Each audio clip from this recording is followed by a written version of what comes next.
Hey neighbors, this video is part of the What Would You Make open playlist for the month of January. We have two hosts and one guest host. Our hosts are Brenda from Rustic and Lace DIY and Christine from Divine Designs. Then our guest host this month is Craftastic DIYs. Their channel links and a link to the playlist will be in my description box below. So sit back, relax, and enjoy the rest of the video. Project number 1, Love Blooms here.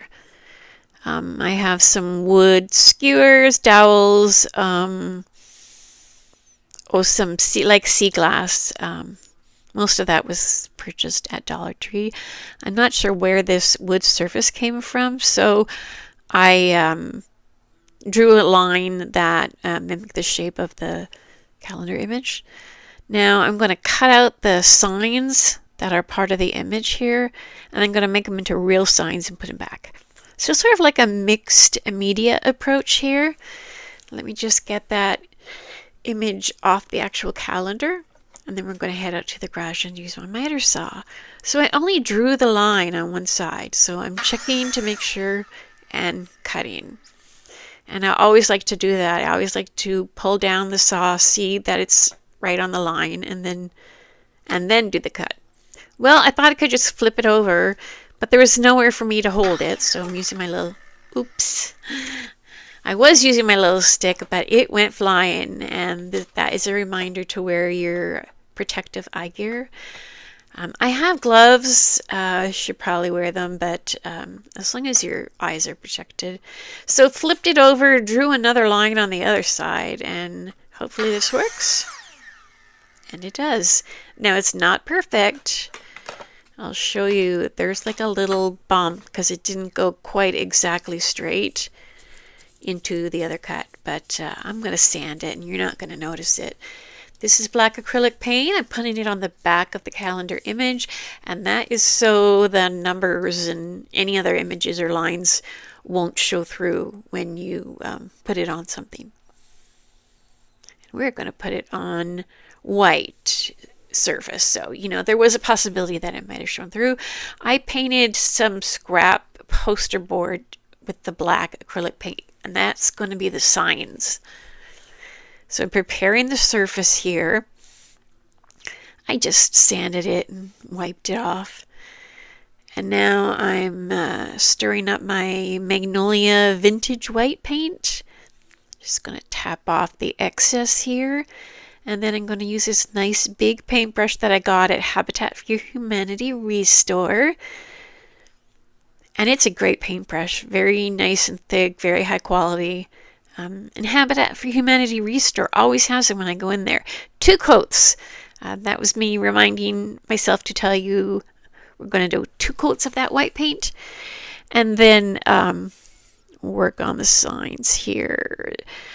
There was a coat of Mod Podge on there. I didn't show that, but when I set the paper on it, they practically stuck already, but I did go over it with my Hippo heat press there.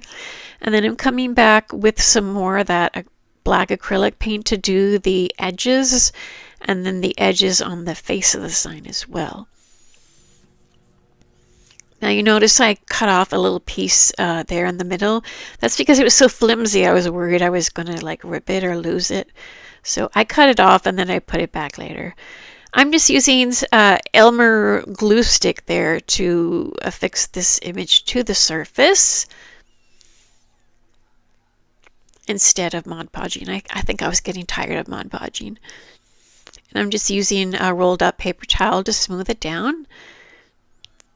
And then I normally would use the Hippo heat press for Mod Podge, but I decided I would try it just with the Elmer glue stick, and it seemed to work okay. I was using my Cricut scraper there to scrape out some bubbles, and then I decided I wanted a little bit of Mod Podge on top to dull down the shininess. But I don't like to use Mod Podge on a surface because it brings out the wrinkles and the bubbles, and that's exactly what it did. I was hoping maybe it wouldn't because the paper is thick, but it sure did. And I'm going over certain parts of the image with my rotary cutter there, and then the heat press to sort of push out the bubbles, and that worked. Now we're making those signs that I told you about earlier. I'm just cutting to size some skewers, sanding the ends so it doesn't look like janky. And then I'm putting them down over top of where the sign stick was. Sign stick? I'm putting them over where the stick was in the image.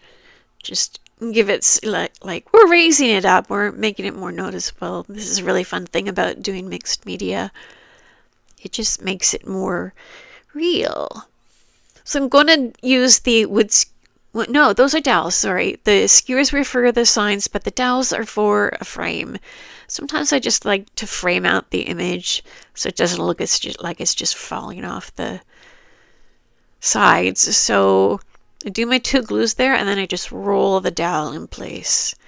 The 2 glues were wood glue and hot glue. We always want to do that because the wood glue is going to make it stick real well, and the hot glue is going to hold it until it does stick real well. Now I got those little signs on there, and I just used the Elmer glue stick again. Oh no, I'm sorry, I used Mod Podge on that. Oh my gosh, so many different kinds of glue in this. Now I'm putting little scraps of florals and greenery down where there are images of florals and greenery. And this was fun. It took me about half an hour to get all those little bits of flowers on there. And then I had that green sea glass, so I'm just going over some of what's already there. It kind of looks like pebbles to me, but I think it's supposed to be like flower petals. But I'm looking at them at like pebbles, and then I'm putting the sea glass on top of them, and I'm just using the all-purpose glue for that. You just have to be careful not to move it around too much until it sets. And it doesn't take that long to set, but you do have to be careful because I knocked off a couple and had to re-glue them. So just be aware that is a good glue. It just doesn't set as fast as hot glue. Okay, that's pretty much it for this one. I'm going to give you a better look at it during the final reveal. Okay, project number 2 is a chunky love sign. Now, I tend to use a lot of white in my projects, so this one I'm going to feature the color black. The love sign was purchased at the Dollar Tree. The felt probably came from Grace in the big boxes of stuff that I got from her. And the sign, the surface, I'm not sure. So anyways, we're going to paint the word love in black. I just rubbed some spackle on the back there. That's where the hanging rope, that's where I pulled the hanging rope off. So I have these cool little things that you can elevate something you're painting on. And it's great because you can get like the edges and stuff and not worry about it sticking to your work surface. So I just put a really quick coat of black acrylic paint on there, and then I did go back and make sure that my brush strokes were even. So like the letter E, they were horizontal, the letter V, they were vertical, and so on. And I did 2 coats on that. So you'll see again at the end, I'm making sure vertical, horizontal, vertical, horizontal. And then keeping it on those little cones there. I let it dry. Now, this surface was already white when I found it. I recently tried to organize and straighten up my crafting area, and the white surface is one of the things I found. It looks like it's been painted, and it might even have Mod Podge on it, but I'm not going to use that. I'm going to use this Dollar Tree vinyl. Now, Dollar Tree vinyl isn't the best of quality. I wouldn't recommend it for cutting like in a Cricut or another cutting machine, but I'm just going to use it as a background, so I think we're good. And the fun thing too is you have all these nice straight lines that you can use to cut a straight line, which goodness knows not a lot of us crafters seem to be able to cut straight lines. Alright, using that Cricut scraper to push out any wrinkles or bubbles. And then I want to overlap. It didn't go all the way across, and so I had planned on putting two pieces on this surface, and I wanted it to overlap a little bit onto the first piece of vinyl because I just didn't want it to be super noticeable, and it isn't. Like, you can't even notice where the two met. And the reason I placed it the way I did is because it was going to be underneath the longest part of the letter E. And I'm just figuring out placement here before I put the glue on. So I did not know what kind of glue to use to, I guess this is wood or particle board, and I just didn't know. So I used 3 glues. You see me, I just did the wood glue and the all-purpose glue, and now I'm doing the hot glue. So I figure if one of those glues doesn't stick, the other 1 or 2 have got to kick in. Now I get it glued down, and then I look at the piece of felt, and I'm like, that was supposed to be on there already. So I just rested the felt on top of the heart and used a pink paint marker. And I got it pretty close. There was a little bit in the top of the heart there that I'm going to fill in. I just used my finger to spread some Mod Podge on there. And then just kind of pressed it in. And then you'll see I go back and cut off just a little bit more of that felt there. I put some glue on my finger, then I just pushed it down again. Now that extra little piece there had a lot of the pink marker on it, so I went ahead with the pink marker and outlined the whole thing to make it, even all the way around. All right, we're making a awareness shape bow. There's the awareness shape, there's the bow, scrunching it in the middle, wrapping it with some twine. You can wrap it with whatever you have on hand, floral wire, pipe cleaners, whatever you've got. I had some baker's twine, green baker's twine. And then I really like that striped ribbon with the black and white, so I hot glued that in the middle to make it prettier. I'm just going to hot glue that bow on there, and full disclosure, I do need to re-glue that bow afterwards with some all-purpose glue because the hot glue did not stay. But I'm just going to use that ribbon again to make a hanging cord, and I placed the cord on the back as such so that when I stapled it, it was going into the back of the letters and better look in the final reveal. Okay, our third and final project is this little floral stand. I'm just going to pretty up something that I purchased at Dollar Tree recently. And the thought process here is home does not have to be a place. Home can be a person. So that's what this little project is all about. This butterfly, it's like a frame, but it's on a stand. So I'm going to call it a stand for the remainder of this voiceover.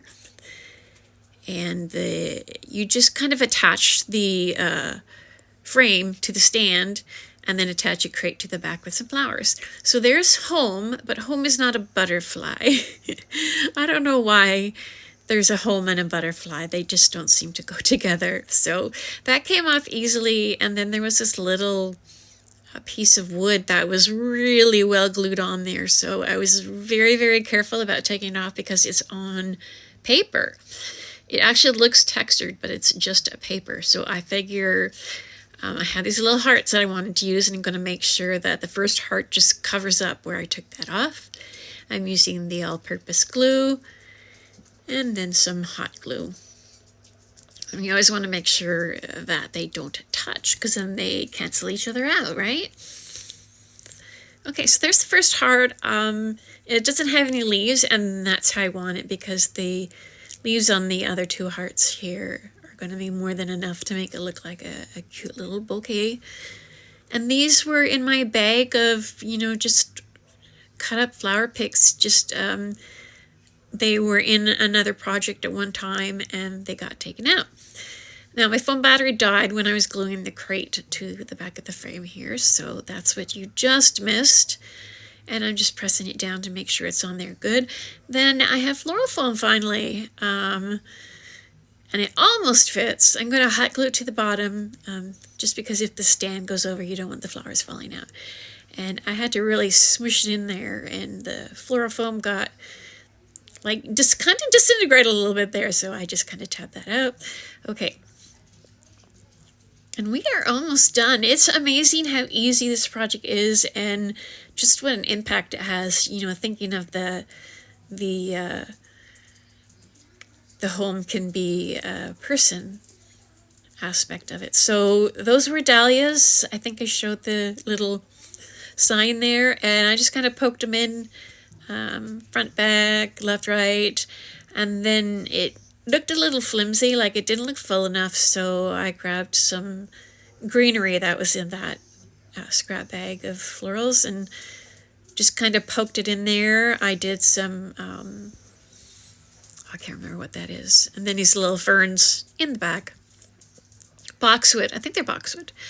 Yeah, and then put some more in the back because, you know, you're going to see the back as well. So you just wanted to make everything look pretty, and there's what it looks like. It was so easy to do and just such a nice sentiment. And I'll give you a good look at this during the final reveal.